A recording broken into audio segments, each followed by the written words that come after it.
Now, let's go. Actually, we have video that Dan Bidondi shot from those press conferences. You can hear the audio great. You can hear him kind of arguing with reporters. You know, the reporter's saying something, and Bidondi says, "You mean false flag?" You know, trying to say, like, this is what the issue should be. Is this a false flag? And, you know, why were loudspeakers out there telling people to be calm? Yeah, just stand right there, and the bomb's going to blow up in 10 seconds. Exactly. So this is a premiere of this footage, right? Yeah, well, I don't think anybody's seen this footage. Yeah. He put it on his YouTube channel on private this morning. I pulled it off, cut up a little bit. It's not the full press conference, but here it is. Right.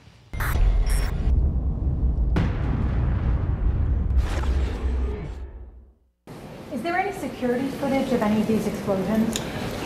We are looking at all of that right now. That's one of the investigative steps that we're taking. Was there any prior knowledge, Joe? Because according to BostonGlobe.com, they said they were doing drills this morning for the same exact thing that happened, according to BostonGlobe.com. Now, was you guys given any warning ahead of time of this taking place? As I said earlier, there was no specific intelligence. We certainly increase our posture around a big event like this. All of those things happened in preparation for this event, but there was no specific intelligence that anything was going to happen. Ed, can you talk a little bit about what type of device do you have? The City of Boston is open and will be open tomorrow, but it will not be business as usual. There will be a heightened law enforcement presence consistent with the severity and seriousness of the ongoing investigation. People should expect those who are riding the T, that there will be random checks of backpacks and other parcels. And we just ask everyone to be patient with that inconvenience for the time being. It is for the public's safety. Here in the state, at the local level, and at the federal level, we are all coming together to do everything we can to get to the bottom of this. The most important fact that I want to convey to everybody this evening has already been mentioned by Governor Patrick. The FBI is taking the lead in this investigation. It is asserting federal jurisdiction. It will do so through the Boston Joint Terrorism Task Force, members of which are comprised by all the members of the law enforcement agencies here represented at the podium. This will be a combined federal, state, and local effort. It will be an ongoing investigation. It is a criminal investigation that has the potential, is a potential terrorist investigation.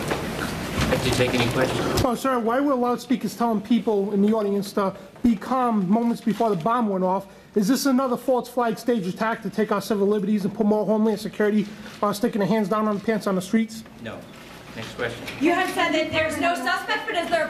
I'm not going to confirm that right now. We'll have that information for you first thing in the morning. Medical people are compiling that as we speak. Again, why were speakers telling people to be characterizing terrorism? Extent of the injuries, how serious people are. This is a very powerful blow. Right now, that area that the governor outlined is our main point of focus right now. Again, why were people telling speakers telling people to be calm before the bomb went off? I want to answer that question. Currently, in your search for additional devices, are you searching the entire route of the marathon, or are you focused on certain areas right now? Are there specific areas that you're focused on beyond the Copley area?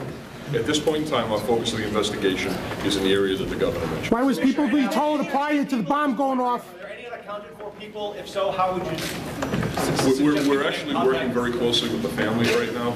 We're setting up a location near here that families can come to if they have any questions.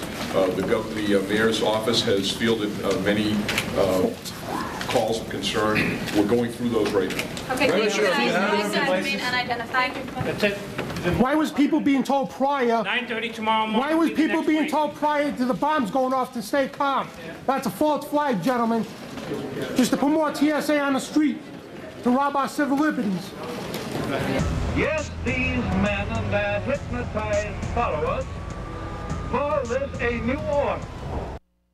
I love the guy. I think he was in the far corner in the blue shirt, and he's like, yeah, cut his mic. And then you see the lady over there come up and say, come on, we're getting out of here. We're cutting the press conference. You know, she comes from off stage and says something. The general kind of looks over there. She is right there on the left. She's like, come on, we got to get out of here.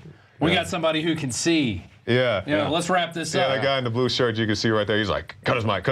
And we were playing a game of Who's the Fed? And I correctly guessed, but I had already seen this footage. But when I was watching the footage earlier, I was like, that guy looks like a Fed right there. The guy in the red tie. Cropped hair. Yeah. You know, the only thing a dead giveaway would have been if he was bald, because the Feds nowadays, it's the in the clip earlier, the first clip, with the governor, and he was just giving Bidondi just the stink. Yeah. Look, he'll look over here in a second. There it is.